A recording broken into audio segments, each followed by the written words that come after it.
Bonjour à tous, c'est TR et aujourd'hui je vais vous faire une vidéo d'histoire de France sur les Mérovingiens. Ce sera la première partie comme pour les autres vidéos. Sans plus attendre, on commence.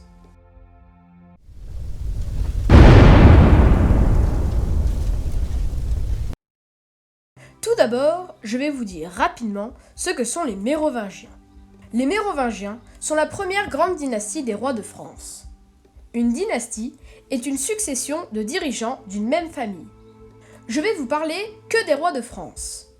Et donc, les enfants de ces rois n'étant pas des rois de France ne seront pas présentés. Ok. Bon, on y va maintenant? Allez, maintenant on commence vraiment. Le premier roi des Mérovingiens s'appelle Clovis Ier.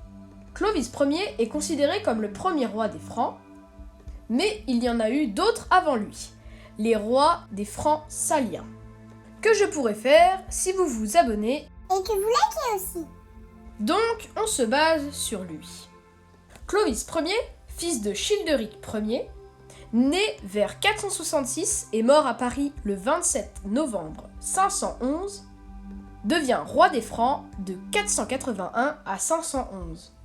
Clovis Ier Notre clo-clo! eut beaucoup de fils dont beaucoup sont morts. Mais ses fils survivants n'ont pas régné sur toute la France. Ils se sont partagé le royaume. Ses premiers successeurs sont Clodomir pour le royaume d'Orléans, Thierry Ier pour le royaume de Reims, Childebert Ier pour le royaume de Paris et Clotaire Ier pour le royaume de Soissons. Mais avant qu'ils ne règnent tous à la suite, certains rois vont s'intercaler.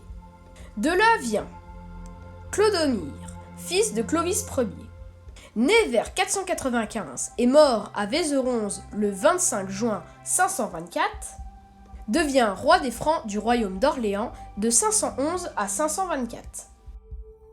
Ensuite, Thierry Ier, Et non Thierry le magasin. fils de Clovis Ier, né vers 485-490 et mort en 534, hérite du nord-est et de l'Auvergne avec Reims pour capitale. Il devient roi des Francs de Metz de 511 à 534 et roi des Francs d'Orléans de 524 à 534. Après, Tibère Ier, Comme celui-là? Moi je m'appelle Tibère. fils de Thierry Ier, né entre 496 et 504 et mort en 548, devient roi des Francs de 534 à 548. Ensuite, Théobald, fils de Tibère Ier, né vers 535 à 555, devient roi des Francs de Metz de 548 à 555. Juste après, Childebert Ier, Ce nom m'est inconnu. fils de Clovis Ier, né vers 497 à Reims et mort à Paris le 23 décembre 558, devient roi de Paris de 511 à 558 et roi d'Orléans de 524 à 558. Ensuite, Clotaire Ier, dit le Vieux, Notre deuxième clo-clo.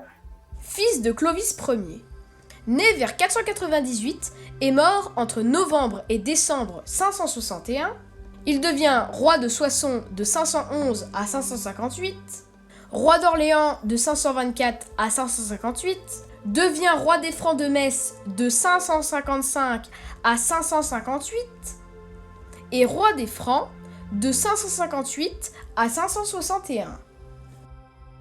Après, Caribert Ier, Il me fait penser à un carillon. fils de Clotaire Ier, né vers 521 et mort près de Bordeaux en 567, devient roi de Paris de 561 à 567. Enfin, Sigebert Ier, Très bizarre ces prénoms à l'époque. fils de Clotaire Ier, né vers 535 et mort en décembre 575 à Vitry en A3, devient roi de Reims de 561 à 575. Voilà pour ce qui est des premiers rois mérovingiens. Pour que je fasse des vidéos sur certains rois, dites-le moi dans les commentaires.